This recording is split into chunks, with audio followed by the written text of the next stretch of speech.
MasterJet nagre-loan po ako ng September. Then September 19 po released na ang fund. Anong month po kasi ang entitled na refund sa akin? Wala po kasing update yung bank. Salamat po sa pagsagot.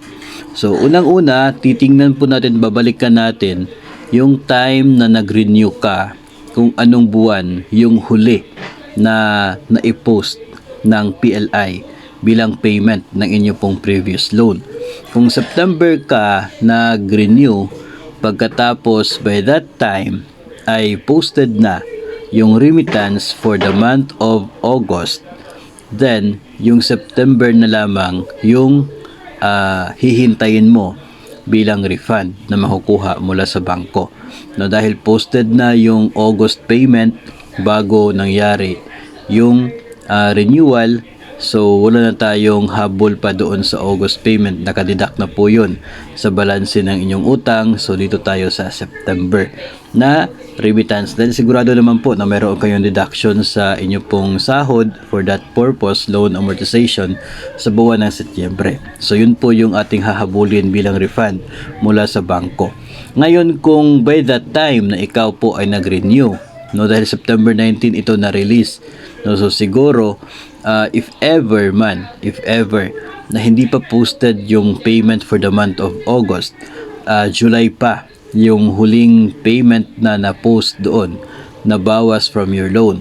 Kung nangyari po na ganun, then we will ask for a refund para sa payment natin sa August na posibleng remitted na ng agency to the bank pero hindi pa na-post. Then yun pong September na to be remitted pa pagdating po ng katapusan o kaya ay first week of the following month. So 2 buwan yung magiging refund mo if ever hindi pa posted yung payment for the month of August. So lagi po talaga nating balikan, no, yung huling buwan o yung mga na-i-post na payment doon sa ating loan account before we will know kung ano-anong buwan yung i-refund. Of course, dahil hindi po pwede na remitted na sa bangko o kaya ay nakadidak na sa iyong sahod, na remit na sa bangko, tapos hindi pa naman nila naibayad sa inyong utang dahil hindi pa po ito posted, tapos hindi po nila i-refund. Hindi po pwede yon, no? Hindi po pwede yon.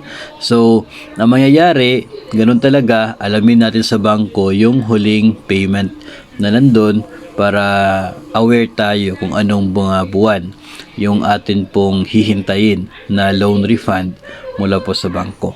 Ito po September, if ever September po lamang yung for refund, no? Hindi po magre-refund si bangko hanggat hindi po nakapag-remit sa agency. So ang tendency niyan, hihintayin po muna ni bangko na matanggap nila yung remittance for the month of September, which is depende po doon sa inyo pong agency. After po yun ma-remit, ay that's the time na itong si bangko ay magbibigay na ng refund sa inyo. Kasi wala pong assurance si bangko na talagang mayroong remittance under your name hanggat hindi nila nakukuha at natatanggap from DepEd. So ganun po kasi yung sitwasyon po dyan. Hindi po sila pwede mag-assume, hindi po nila kayo bibigyan unang-una ng refund hanggat wala pa silang maipag-refund kasi hindi pa naman nila natanggap yung remittance for that particular month. So sana po nabigyan natin ng kaunting informasyon at sagot ito pong tanong ng ating center.